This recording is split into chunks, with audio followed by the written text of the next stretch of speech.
Hi everyone, আসসালামু আলাইকুম। আশা করছি সবাই ভালো আছেন। আল্লাহর রহমতে ভালো আছি। সাফাস কিচেনে সবাইকে স্বাগত জানিয়ে আজকে রান্নাটা শুরু করব।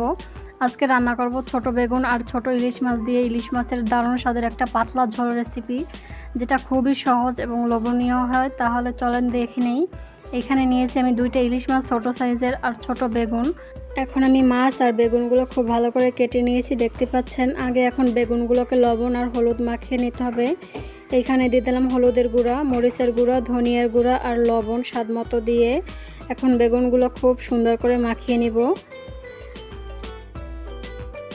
দেখতে পাচ্ছেন খুব ভালো করে মাখিয়ে নেওয়া হয়ে গেছে। এখন আমি মাছগুলোকে লবণ আর হলুদ মাখিয়ে নেব। আগে মাখিয়ে রাখলে হয় কি, বেগুনের ভিতর লবণ হলুদটা খুব ভালোভাবে ঢুকে আর ভাজলে পরে কিন্তু এটা খুব মজার হয়। এখন একটা প্যানে আমি দিয়ে দিলাম পরিমাণ মতো রান্নার তেল। তেলটা গরম হয়ে গেছে। এখানে আমি এখন মাছগুলোকে দিয়ে দিলাম। আর মাছগুলো কিন্তু হালকা করে ভেজে নেব, বেশি ভাজবো না। এক পাশ হালকা হয়ে গেছে দেখতে পাচ্ছেন। এখন উল্টে দিছি আমি। এইরকমই দোনো পাশ হালকা হালকা করে ভেজে নিয়েছি আমি। এখন নামিয়ে নেব মাছটাকে। এখন এই তেলের ভিতর আমি বেগুনগুলো ভেজে নেব। দিয়ে দিলাম লবণ হলুদ মাখিয়ে বেগুনগুলো। এখন দোনো পাশ লাল করে ভেজে নেব। দেখতে পাচ্ছেন দোনো পাশ কিন্তু লাল করে ভেজে নেওয়া হয়ে গেছে। এখন আমি নামিয়ে নেব বেগুনগুলোকেও।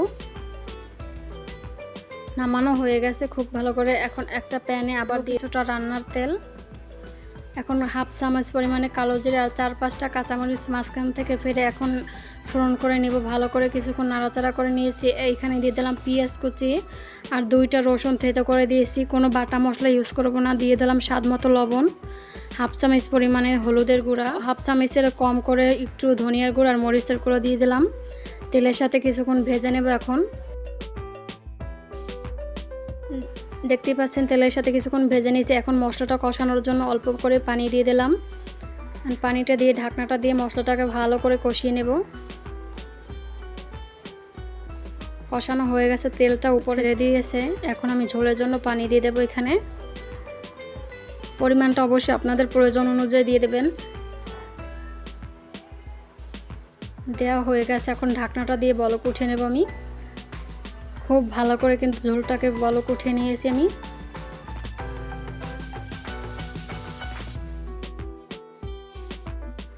ঝোলটা ভালো করে ফুটে গেছে। এখন ভেজে রাখা বেগুনগুলো দিয়ে দিলাম আর এখন মাছগুলোকেও দিয়ে দেব। একসাথে দিয়ে দিলাম, ভালো করে এখন মিশিয়ে নেব। এখন এখানে কিছুটা ধনিয়া পাতা কুচি দিয়ে দিলাম।